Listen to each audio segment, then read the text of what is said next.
Welcome to the Professor Lending Institute, where we make sense of housing economics and the home buying process. I am Jordan Steffaniak, president of Professor Lending, licensed loan originator, and your home buying professor.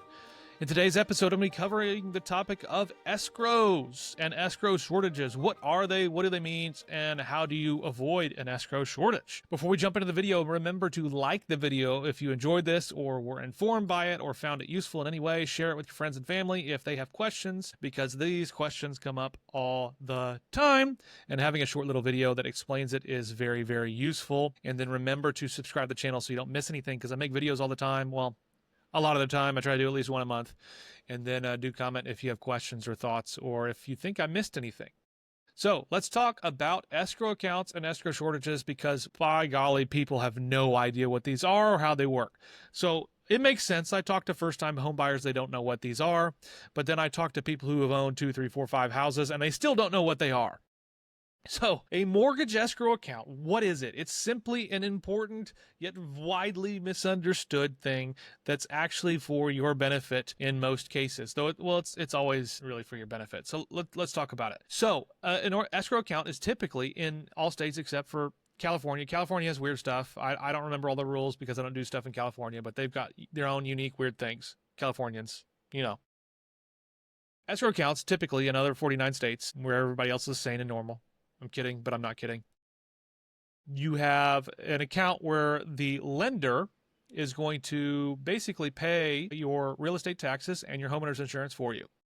Now, there are exceptions where basically not all lenders have the same parameters. Sometimes you can escrow both of them. You have to escrow both of them. Sometimes they'll let you escrow only one or the other, and sometimes they'll let you opt out of it.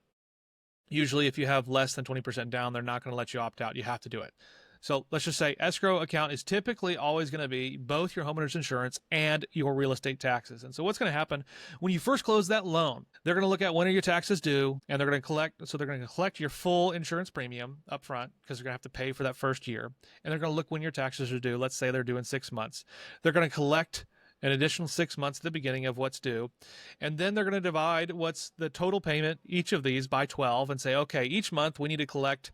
If your homeowner's insurance is $1,200 a year, we need to collect $100 a month in order to be able to pay for this. If your taxes are $3,600 a year, we need to collect $300 a month to pay for those.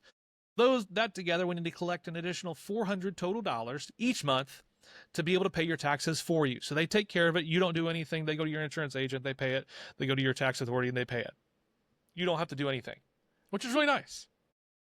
Takes that off your plate. What that happens is, if your mortgage payment was $1,200 for the principal and interest, they're going to add on that $400 and say your monthly mortgage payment to us, Flagstar, Mr. Cooper, whoever it is going to now be $1,600. That's what you owe each month. That's what you see on the bottom line. That's what you have to pay. $1,600. Cool. And then at the regular occurrences, they're going to make your payments for you. All is fine and well. The question comes, number one, is this valuable? And I say yes, because you don't have to think about it, and you don't have to deal with any potential ramifications of not making the payments. Out of sight, out of mind, you don't have to worry about it anymore. That's great. You don't have to budget it for it. If they didn't collect for it, you'd have to remember to save the money, the $4,000 or $5,000, $6,000 worth of money to pay your taxes. And if you didn't, then you'd be in trouble. And so to me, it's worth it to escrow. Yeah, you're like, well, I could gain interest, or I could do this or that. Like, not that much. Okay. With how much you're paying, you're not really saving much money. So it's usually a good thing. But what happens about these escrow shortages? What are they? Why do they happen? Well, why they happen is because they estimated that you're going to have to collect a certain amount, and then they raised taxes, or your insurance price went up.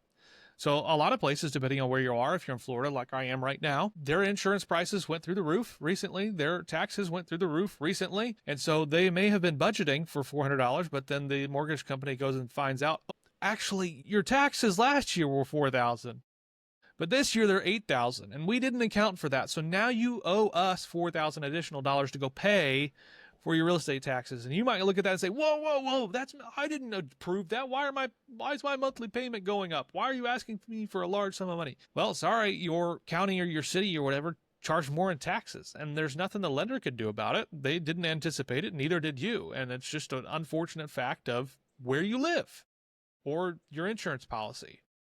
And so you just have to pay that extra sum to catch up on the shortage. And Otherwise, you're just out of luck. Now, it is possible that they actually budgeted for more than they needed, and you will get a credit in that scenario. So sometimes, especially when you first buy a house, they'll collect more than they needed, anticipating that the taxes are going to be more or something like that, and then you'll get a refund of $1,000 or $2,000 or whatever dollars back in the mail. So they're not going to keep an absorbent amount of extra money if they don't need it.